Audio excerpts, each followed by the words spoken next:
उपमुख्यमंत्री अजित पवार यांच्या वक्तव्यानं नव्या वादाला तोंड फुटलेलं आहे। जाहीर प्रचार सभेत बोलत असतानाच अजितदादांची जीभ घसरली आहे। बारामतीमध्ये केलेल्या विकास कामांबद्दल सांगत असतानाच अजितदादांनी इतर नेत्यांबद्दल अपशब्द वापरलेले आहेत आणि या सगळ्यानंतर पुन्हा एकदा विरोधकांनी अजित पवार यांच्यावर निशाणा साधलाय। त्या पद्धतीचं काम आपल्याला आपल्या अंबाजोगाईच्या परिसरामध्ये देखील करायचं आहे। मी माझ्या भागामध्ये करून दाखवलं, त्यावेळेस अंबाजोगाईला येऊन सांगतो की आपण पण तसं करा। बाकीच्या नेते कोणी काही काम करतच नाही, कोणाला काही जमतच नाही, कोणी त्यांच्या भागात नेतृत्व करतच नाही, असं नसतं। उपमुख्यमंत्री अजित पवार आपल्या मनमोकळ्या रांगड्या ग्रामीण भाषण शैलीमुळे कायमच चर्चेत असतात। जाहीर सभांमधलं अजितदादांचं भाषण म्हटलं की टाळ्यांचा आवाज आणि हास्याचे फवारे ठरलेलेच आहेत। मात्र आता अजितदादांची जीभ घसरली आहे। आपण किती विकास केला हे सांगण्याच्या ओघात अजितदादांनी इतर नेत्यांच्या बद्दल अपशब्द वापरले।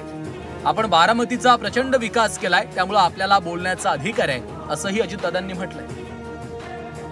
गरीबातला गरीब असो किंवा कुणी असो, कुठल्याही जाती धर्मामध्ये जन्माला आलेला असो, त्या पद्धतीचं काम आपल्याला आपल्या अंबाजोगाईच्या परिसरामध्ये देखील करायचंय। मी माझ्या भागामध्ये करून दाखवलं, त्यावेळेस अंबाजोगाईला येऊन सांगतो की आपण पण तसं करा।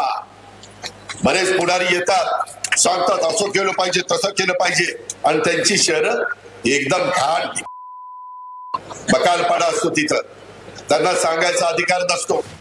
अजितदादांनी जाहीर सभेतनं इतर नेत्यांचा केलेला हा उद्धार शिवसेनेच्या मात्र चांगला जिव्हारी लागलाय।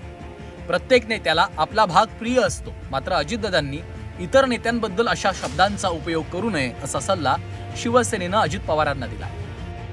हे मला वाटतं बारामती पुरतं त्यांनी बोललं असावं।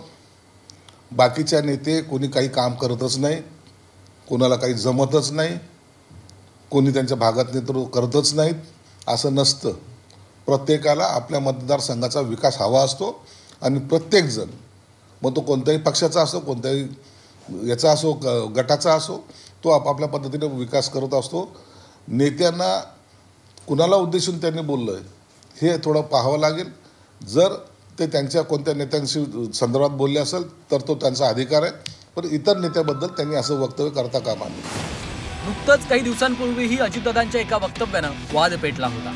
तुम्ही मला मतदान करा, मी तुम्हाला कामं करून देईन, तुम्ही काट मारली, मी देखील निधीमध्ये काट मारणार, असं वक्तव्य अजित पवारांनी केलं होतं। बारामती तालुक्यातल्या माळेगाव नगरपंचायतीच्या पंचवार्षिक निवडणुकीच्या प्रचार सभेत अजित पवारांनी हे वक्तव्य केल्यामुळे ते अडचणीत आले होते। बाकीच्या सगळ्या गोष्टी तुम्ही डोक्यातनं काढा।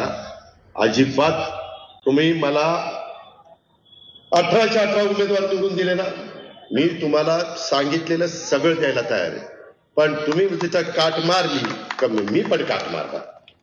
तुमच्या हातात मत द्यायचंय, माझ्या हातात निधी द्यायचंय। बघा काय ते, हा माझा मतदारसंघ असल्यामुळं साहजिकच मगाशी राहुल का कोणतरी बोललं, त्याच्यामध्ये अर्थ मंत्रालय माझ्याकडे महायुतीनं दिलेलं आहे, परंतु वाटप करत असताना जसं पंगत बसल्यानंतर तो वाढपी ओळखीचा असल्यानंतर बरं वाटतं, तसं आज वाढपी तुमच्या समोर उभा आहे। मतदारांना दिलेल्या या धमकीनंतर विरोधकांनी अजितदादांना चांगलंच धारेवर धरलं होतं। तो वाद शमतो न शमतो अजितदादांनी पुन्हा एकदा वादग्रस्त वक्तव्य केल्याने नव्या वादाला तोंड फुटलंय। ज्याप्रमाणे मतदारांना धमकी देणं हा अत्यंत गंभीर प्रकार आहे, तसंच आपल्याच इतर नेत्यांबद्दल जाहीर व्यासपीठावरनं अपशब्द वापरणंही तितकंच चुकीचं आहे। ब्युरो रिपोर्ट, झी 24 तास।